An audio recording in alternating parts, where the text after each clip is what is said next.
اعوذ باللہ من الشیطان الرجیم بسم اللہ الرحمن الرحیم رب اشرح لی صدری ویسر لی امری واحلل عقدۃ من لسانی یفقہوا قولی۔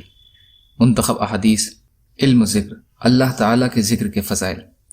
نبی اکرم صلی اللہ علیہ وسلم کی حدیثیں۔ حضرت جابر بن سمرہ رضی اللہ تعالی عنہ فرماتے ہیں کہ نبی کریم صلی اللہ علیہ وسلم جب فجر کی نماز سے فارغ ہوتے تو 4 زانوں بیٹھ جاتے یہاں تک کہ سورج اچھی طرح نکل آتا۔ ابو داؤد۔ حضرت انس بن مالک رضی اللہ عنہ سے روایت ہے کہ رسول اللہ صلی اللہ علیہ وسلم نے ارشاد فرمایا، میں صبح کی نماز کے بعد سے آفتاب نکلنے تک ایسی جماعت کے ساتھ بیٹھوں جو اللہ تعالیٰ کے ذکر میں مشغول ہو۔ یہ مجھے اسماعیل علیہ السلام کی اولاد میں سے 4 غلام آزاد کرنے سے زیادہ پسند ہے۔ اسی طرح میں عصر کی نماز کے بعد سے آفتاب غروب ہونے تک ایسی جماعت کے ساتھ بیٹھوں جو اللہ تعالیٰ کے ذکر میں مشغول ہو۔ یہ مجھے حضرت اسماعیل علیہ السلام کی اولاد سے 4 غلام آزاد کرنے سے زیادہ پسند ہے۔ ابو داؤد۔ فائدہ۔ حضرت اسماعیل علیہ السلام کی اولاد کا ذکر اس لیے فرمایا کہ وہ عربوں میں افضل اور شریف ہونے کی وجہ سے زیادہ قیمتی ہیں۔ حضرت ابو ہریرہ رضی اللہ عنہ فرماتے ہیں کہ رسول اللہ صلی اللہ علیہ وسلم نے ارشاد فرمایا، فرشتوں کی ایک جماعت ہے جو راستوں میں اللہ تعالیٰ کا ذکر کرنے والوں کی تلاش میں گھومتی پھرتی ہے۔ جب وہ کسی ایسی جماعت کو پا لیتے ہیں جو اللہ کے ذکر میں مصروف ہوتی ہے تو ایک دوسرے کو پکار کر کہتے ہیں کہ آؤ یہاں تمہاری مطلوبہ چیز ہے۔ اس کے بعد وہ سب فرشتے مل کر آسمان دنیا تک ان لوگوں کو اپنے پروں سے گھیر لیتے ہیں۔ اللہ تعالیٰ ان فرشتوں سے پوچھتے ہیں، جبکہ اللہ تعالیٰ ان فرشتوں سے زیادہ باخبر ہیں، کہ میرے بندے کیا کر رہے ہیں؟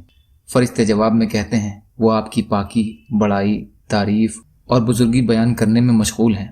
پھر اللہ تعالیٰ ان فرشتوں سے پوچھتے ہیں، کیا انہوں نے مجھے دیکھا ہے؟ فرشتے کہتے ہیں، اللہ کی قسم انہوں نے آپ کو نہیں دیکھا۔ ارشاد ہوتا ہے کہ اگر دیکھ لیتے تو کیا حال ہوتا؟ فرشتے ارشاد کرتے ہیں کہ اگر آپ کو وہ دیکھ لیتے تو اور بھی زیادہ عبادت میں مشغول ہوتے اور اس سے بھی زیادہ آپ کی تسبیح اور تعریف کرتے۔ پھر اللہ تعالیٰ کا ارشاد ہوتا ہے کہ وہ مجھ سے کیا مانگ رہے ہیں؟ فرشتے عرض کرتے ہیں کہ آپ سے جنت کا سوال کر رہے ہیں۔ ارشاد ہوتا ہے، کیا انہوں نے جنت کو دیکھا ہے؟ فرشتے عرض کرتے ہیں، اللہ کی قسم اے ہمارے رب انہوں نے جنت کو نہیں دیکھا۔ اللہ تعالیٰ کا ارشاد ہوتا ہے کہ اگر دیکھ لیتے تو کیا حال ہوتا؟ فرشتے عرض کرتے ہیں کہ اگر وہ اس کو دیکھ لیتے تو اس سے بھی زیادہ جنت کا شوق، تمنا اور اس کی طلب میں لگ جاتے۔ پھر اللہ کا ارشاد ہوتا ہے، کس چیز سے پناہ مانگ رہے ہیں؟ فرشتے عرض کرتے ہیں، وہ جہنم سے پناہ مانگ رہے ہیں۔ اللہ تعالیٰ کا ارشاد ہوتا ہے، کیا انہوں نے جہنم کو دیکھا ہے؟ فرشتے عرض کرتے ہیں، اللہ کی قسم اے ہمارے رب انہوں نے جہنم کو نہیں دیکھا۔ ارشاد ہوتا ہے کہ اگر دیکھ لیتے تو کیا حال ہوتا؟ فرشتے عرض کرتے ہیں، اگر دیکھ لیتے تو اور بھی زیادہ ڈرتے اور بھاگنے کی کوشش کرتے۔ اللہ تعالیٰ کا ارشاد ہوتا ہے، اچھا تم گواہ رہو، میں نے اس مجلس والوں کو بخش دیا۔ ایک فرشتہ ایک شخص کے بارے میں عرض کرتا ہے کہ وہ شخص اللہ کے ذکر کرنے والوں میں شامل نہیں تھا، بلکہ وہ اپنی کسی ضرورت سے مجلس میں آیا تھا اور ان کے ساتھ بیٹھ گیا تھا۔ ارشاد ہوتا ہے، یہ لوگ ایسی مجلس والے ہیں، ان کے ساتھ بیٹھنے والا بھی اللہ کی رحمت سے محروم نہیں ہوتا۔ بخاری۔ یا اللہ ہم سب کو کہنے سننے سے زیادہ عمل کی توفیق عطا فرما۔ یا اللہ مظلوموں کی مدد فرما، ہم سب کو اپنی استطاعت کے بقدر اپنا حق ادا کرنے والا بنا۔ یا اللہ رحم کا، کرم کا، عافیت کا معاملہ فرما۔ جو پریشان حال ہیں ان کی پریشانیوں کو دور کر دے، جو بیمار ہیں انہیں صحت عطا فرما، جو قرض میں ہیں ان کے قرضوں کو ادا کرا دے۔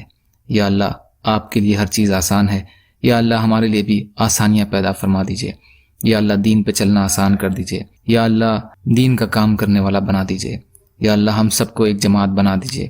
یا اللہ ہمارے دلوں سے بغض، حسد، جلن، کینہ، تکبر، ریاکاری کو نکال دیجئے۔ آپ جیسا بہتر سمجھیں ویسے ہماری حفاظت فرمائیں۔